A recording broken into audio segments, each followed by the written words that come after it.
민심 2022 YTN 대선 대표 방송 시청하고 계십니다. 대통령 투표 시간, 자 이제 1시간 반 정도 남았습니다. 여야를 대표하는 두 분 모시고 오늘 대선 투표 전망 살펴보겠습니다. 네, 민주당 기동민 의원, 또 국민의힘 이상일 전 의원과 함께하겠습니다. 네, 안녕하십니까? 네, 안녕하십니까? 어서 오십시오. 자, 투표 종료 시각이 이제 얼마 남지 않았습니다. 앞서 이제 상황실을 지켜봤는데 약간 긴장감이 좀 흐르는 것 같아요. 네. 두 분이 일단 먼저 지금 투표 마감은 얼마 남겨놓지 않고 있는데 어떤 심정이신지 좀 듣고 싶습니다. 먼저 기동민 의원님. 국민 여러분께 송구하죠. 네. 그 선거가 민주주의의 축제의 장이고 그리고 화합하고 공존하고 통합을 이뤄내는 장인데 국민 여러분 걱정 끼쳐드린 부분들이 많은 것 같아서 송구하다는 말씀 드립니다. 예. 그만큼 어찌 보면 대한민국의 내일을 둘러싸고 미래를 둘러싸고 민생과 경제를 둘러싸고 치열한 다툼이 있었다. 이렇게 이해해 주셨으면 좋겠고요. 예. 그렇게 걱정하는 마음이 커서 저는 투표율이 이렇게 올라가는 거 아니냐. 비호감 대선이라고 얘기했지만 그렇기 때문에 더 나의 소중한 한 표가 대한민국의 미래를 결정할 수도 있는 문제라고 생각 속에서 위대한 시민들께서 많이 참여해 주셨다고 보고요. 네. 마무리 잘해서 누가 이기든지 간에 통합하고 그리고 경제 민생 방역 잘 챙기는 그런 통합된 정부 만들어 나갔으면 하는 바람이 있습니다. 두 분께 좀 공의 드리고 싶은데 오늘 하루 중에 어떤 얘기 가장 많이 들으셨어요? 제 주변에서는 네. 투표를 좀 더 열심히 하자. 그래서 투표 동료를 저를 비롯해서 많은 분들이 했고 투표를 통해서 국민이 주인임을 확인하고 또 우리 대한민국을 바꾸자 이런 목소리들을 이제 많이 내고 있었습니다. 네. 의원님은요? 하루 동안 어떤 얘기 가장 많이 들으셨어요? 저런 말씀 당연하죠. 네. 투표 독려하는 캠페인들이 하루 종일 진행이 되었으니까. 근데 정작 국민들의 걱정은 내일부터인 것 같아요. 그러니까 지금까지는 국민들의 마음을 얻기 위해서 치열하게 다투고 쟁투했지만 이제는 좀 다른 차원의 문제의식들을 가져야 되는 거 아니냐. 니들 정치권이 국민들 대립시키고 갈등시켜서 네. 얻는 이득이 뭔 거냐. 결국은 미래로, 경제로, 민생으로, 통합으로 가야 되는 거 아니냐. 이런 주문성 이렇게 바람들이 대단히 많았다고 생각하고요. 예. 내일부터는 정치권이 거기에 진력해야 된다. 저는 뭐 이재명 후보가 그 역할을 했으면 좋겠다라는 바람이 있죠. 네. 누가 됐든지 간에 통합하는 대통령, 화합하는 대통령이 됐으면 좋겠다라는 좋은 말씀 해주셨고요. 네. 그동안 너무 싸워서 좀 송구스럽다라는 이야기까지 해주셨는데 우리 이상일 전 의원도 어떤 심정이신지 좀 듣고 가겠습니다. 저는 뭐 국민들께 일단 감사하다는 말씀 드립니다. 네.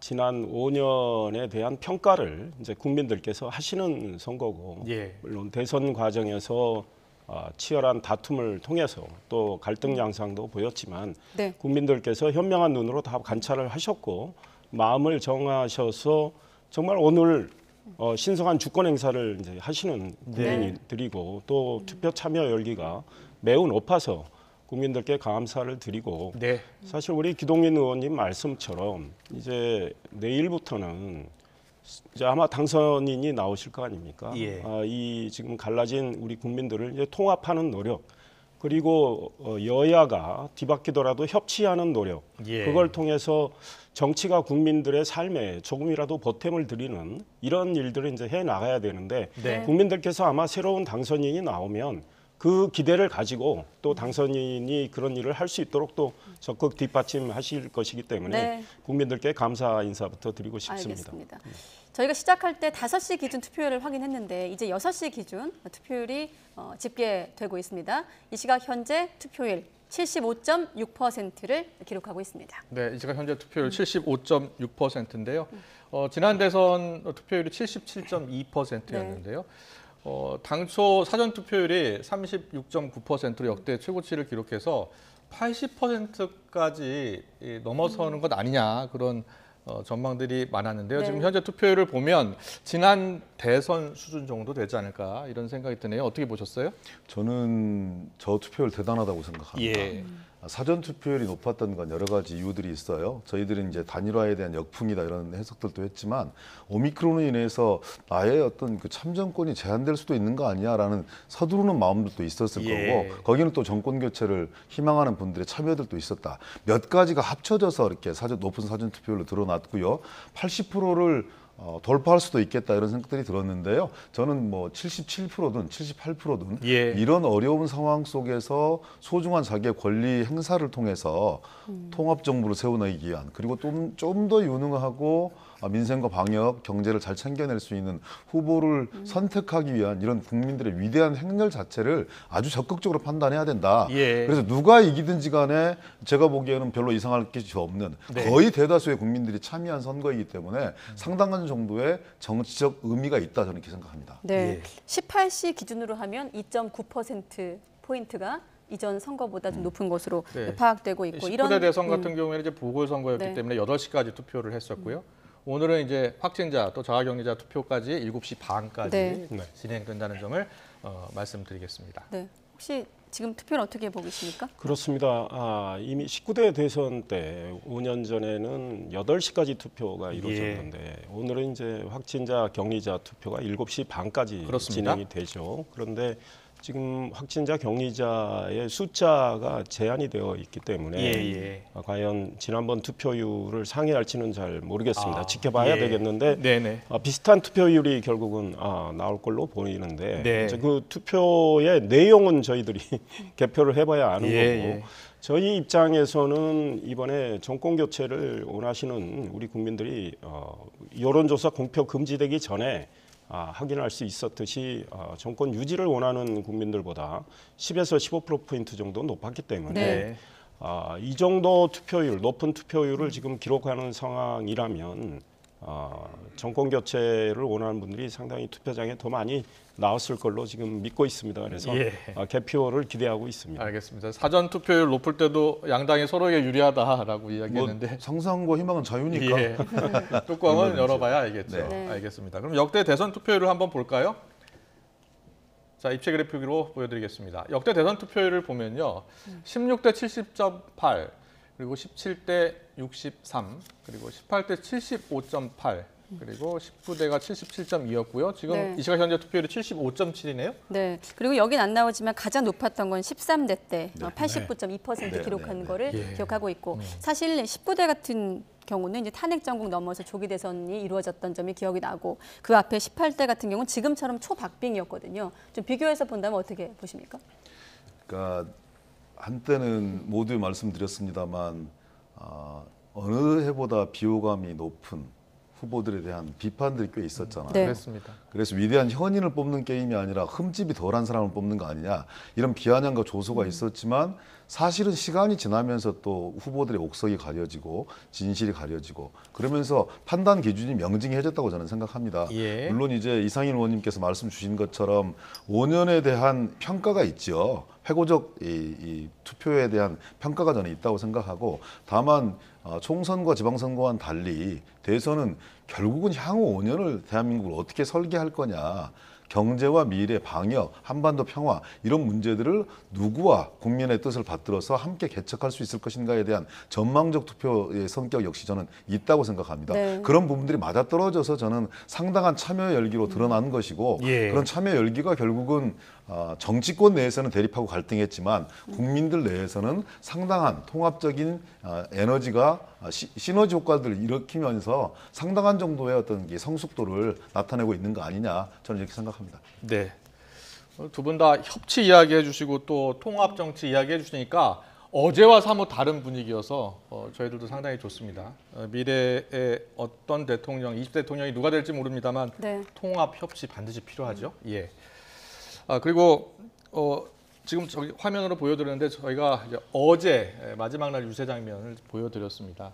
어제 마지막 날 유세 장면이 상당히 인상적이었는데요. 네. 윤석열 후보는 마지막 유세를 어디서 한 거죠?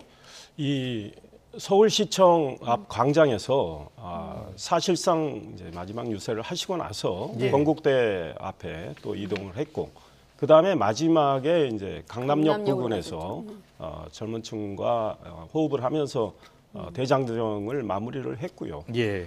윤석열 후보는 이 공정과 정의 상식의 부활, 대한민국을 그걸 통해서 자유민주주의를 다시 한번 반석 위에 또 올리고 법치주의를 제대로 가동을 하겠다 이런 취지의 이야기를 이제 계속 했고 아마 그런 것들이 저는 우리 국민들의 그 상당히 호소력을 발휘했다고 생각을 합니다. 그래서 네. 오늘 조금 있으면 이제 개표를 통해서 우리가 알 수 있을 거고 또 출구조사 결과는 나오겠지만 예. 물론 출구조사 결과가 사전투표 때 출구조사는 이루어지지는 않았고 사전투표한 분들에 대한 여론조사를 아마 했을 수도 있는데 출구조사 결과를 통해서도 어느 정도 확인이 되겠지만 이번에 투표는 두 가지의 성격이 있습니다. 그러니까 현 정부의 5년을 평가하고 책임을 묻는 성격과 함께 미래를 설계하는 또 투표가 되는 겁니다. 그래서 예. 역시 인물과 정책 비교를 우리 국민들이 충분히 하셨다. 그걸 통해서 대한민국이 좀 확 바뀌고 달라지기를 원하는 분들이 정권 교체를 열망하는 분들과 생각이 같기 때문에 네. 윤석열 후보의 저는 승리를 기대하고 있습니다. 어젯밤 유세 현장을 봤는데 뉴스 진행하면서 지금 보시다시피 마지막 이제 거리 유세 사실 밤 9시가 지나면 확성기를 사용하지 못했기 때문에 윤석열 후보는 강남역에서 그리고 이재명 후보는 홍대를 선택했거든요. 겹치는 부분이 청년입니다. 아마도 이 부동층을 해석이 좀 같았던 것 같은데 만약에 부동층이 하루 만에 좀 움직였다면 어떤 표가 좀 움직였을 거라고 예상하십니까? 그 정치가 통합해야 되는데 통합하지 못하고 갈등 부추기고 대립 부추기고 갈라치는 정치 되게 좀 많이 아쉬웠어요. 예, 특히 예. 이제 20대, 30대들을 둘러싸고 그런 부분에 능한 정치 세력도 있었고 정치인들도 있었죠. 근데 결국은 시대의 피해자들이거든요. 20대 청년들, 여성이든 남성이든 다 시대의 피해자들인데 그런 부분들이 좀 많이 아쉬웠고요. 그래서 아마 청계광장에 이어서 그 이재명 후보가 이제 홍대 앞으로 달려간 것인데 네. 거기에 마지막 유세를 보니까 이제 불꽃 추적단의 박지원 씨가 올라왔더라고요. 네. 마스크 속에 가려졌던 얼굴을 얼마 전에 이제 공개를 했는데 예. 그만큼 이제 절박한 외침인 거죠. 그분 얘기를 들어보니까 너무나 평범한 얘기였어요. 어떤 사회를 원하느냐고 물어봤더니 여성들이 화장실 안심하고 갈 수 있는 사회. 면접 보면서 결혼을 했느냐, 아이는 몇 낳을 거냐 이런 질문에 시달리지 않는 사회, 이런 평범한 사회를 원한다는 아주 소박한 꿈이었거든요. 네. 너무나 상식적인 얘기인데 그게 이 20대 여성들의 어떤 이 절규로 외침으로 나타나는 부분들이 못내 좀 많이 아쉬웠고요. 그래서 이제 이재명 정부 들어서고 나면 그런 부분들 최선을 다해서 구조적인 문제는 구조적인 문제대로 또 20대 남자들이 안고 있는 고민은 고민들대로 해결하기 위해 최선의 노력을 다 하겠다 이런 말씀을 드리고요. 예. 그리고 이제 어제 청계광장이 저희들은 마지막 유세였어요. 네. 촛불의 시작이자 끝이었고요. 그리고 거기에서 이제 이재명 후보가 얘기했습니다.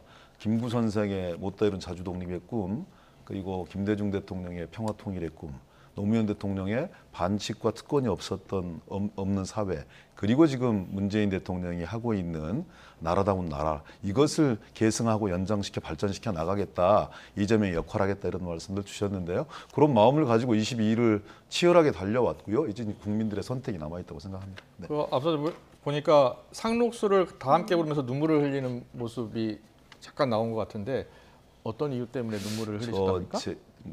제가 이제 다 끝난 상황이기 때문에 1시간 예. 반이 남아있지만 예. 안철수, 윤석열 단일화가 이루어졌을 때 그 단일화 자체보다는 그 형식이 주는 실망감, 비민주성, 밀실 야합성 이런 부분들 때문에 되게 마음이 안타까웠어요. 네. 그때 이제 페이스북이나 이런 부분들에 아무 멘트 없이 노무현 대통령과 그리고 한때 사람들이 같이 불렀던 상록수를 페이스북에 올리는 사람들이 되게 많았거든요. 그 가사와 그 영상을 결국은 국민 믿고 갈 거고 거친 광야에 서더라도 우리 함께 싸워서 이겨내리라 이런 이제 다짐의 목소리였다고 생각하는데요. 네. 여러 가지 의미가 같이 있었겠죠. 그 속에서는 국민과 함께 정치 그렇게 얘기했잖아요. 정치인들이 결정하는 것 같지만 결국은 국민이 결정하는 것이다. 역사와 국민만 보고 가겠다. 그리고 민생, 경제, 통합, 평화 통일의 한 길로 꿋꿋이 매진하겠다. 이제 이런 다짐을 말씀을 주셨는데요. 그런 다짐의 의미가 상록수로 드러나지 않았나 이렇게 생각합니다. 윤석열 후보 어제 분위기 보니까 밝은 무대라고 해야 되나요? 어퍼컷 세리머니도 한 번 더 하고 그러시는 것 같은데. 시청 앞 광장에서 특유의 또 세리머니도 했고 예. 마지막에는 이재명 후보가 상록수를 불렀다면 네. 윤석열 후보는 애국가를 그렇습니까? 이준석 대표랑 불렀습니다. 네. 그러니까 우리 국민들이 지난 5년을 겪으면서 많이 물었던 것이 이게 나라냐, 이게 정부냐 이런 네. 물음이었어요. 그래서 우리 근본으로 다시 돌아가 보자. 대한민국의 정체성이 무엇이고 대한민국의 국격이 무엇이고 네. 이런 거에 대한 물음들이 많았고 예. 결국은 자유민주주의와 시장경제 이걸 확고히 한 상황에서 정부가 할 수 있는 역할을 해야 된다. 그다음에 조국 전 법무부 장관 사태 때나 윤미향 의원 지금 무소속이 됐지만 예. 이런 분들의 사건을 보면서 과연 이 나라 법치주의가 제대로 지금 돌아가고 있느냐 이런 근본에 대한 물음이 있었기 때문에 윤석열 후보는 애국가를 불렀던 것이고 예. 캠페인 하는 동안에 바로 그 공정과 상식의 또 정의의 부활, 그 다음에 법치주의와 우리 자유민주주의를 제대로 지켜나가겠다는 이야기를 했던 것이고 네. 그것이 이미 말씀드렸지만 상당한 호소력을 발휘했다 이렇게 보고 있습니다. 제가 오늘 웬만하면 예. 부정적인 얘기 안 하려고 하는데 네. 의원님께서 그렇게 말씀을 주시면 어떻게 윤석열 후보가 공정과 상식, 정의의 부활이라고 얘기합니까? 제가 또 그 후보가 가지고 있는 부동시부터 도이치모터스 다 얘기해요. 그런 얘기 하자고 이 자리에 모인 게 아닌 거잖아요. 아니, 내일 윤석열 후보가 통합의 그렇게 이야기를 시대를 하지 얘기하자고 하는 않습니까? 것인데 예. 또 그런 얘기를 뭐하러 합니까? 아니 지금 저 그렇게 그렇게 앞서나가고 있다고 말씀하시면 좀 희희낙낙 이재명 하시던 후보가 경기도 지사하면서 법인카드 어떻게 썼는지 부인이 자, 그런 얘기를 어떻게 지금 이 자리에서 썼는지 또 지금 끝까지 다 하셔야겠어요. 그러면서 반칙과 될 수 있으면 잠깐만요. 이제 제 얘기 좀 끝나는 들어보세요. 자리니까 그래서 예, 예. 저도 통합의 새로운 대한민국을 얘기를 하자고요. 아니 윤석열 후보 메인 메시지 한 번도 못 보셨어요? 공정과 상식 정의의 부활이고 그게 슬로건입니다. 그 네. 얘기하고 있는 거예요. 왜? 우리 국민들이 그걸 세워달라고 이야기하고 있기 때문에. 할 수 있는 사람이 그리고 얘기해야죠. 아마 신뢰를 이야기 이제 윤석열 후보가 당선이 되면 어제도 강조를 했지만 통합 노력 계속 해나가겠다고 했고 그 예. 맥락에서 윤석열 후보는 역대 저희 당의 어떤 후보보다도 호남에 많이 다가갔습니다. 네, 예. 역시나 박빙 구도 속에서 대선이 그러니까요. 치러지고 저 있다는 통합과 점을 협치를 얘기하다가 두 갑자기 분께서 또, 확인해 예. 주시고 계십니다. 자, 시간이 시간이니만큼 6시 25분이거든요. 조금 네. 전부터 이제 확진자, 격리자 투표가 시작이 됐는데 좀 소개해드리면 예. 재택 격리자만 지금 100만 명이 넘는 아. 것으로 파악되고 있고 예. 오늘은 아시다시피 투표소에 직접 투표함에 넣는 방식으로 수정이 됐거든요. 이번 사전 투표 좀 혼란, 좀 개선이 됐다고 보십니까? 본투표에서는? 부족하죠. 예. 이 시민들의 불안감들이 가시지 않고 있는 것이고 그런 면에서 선관위는 대대적인 혁신의 대상입니다.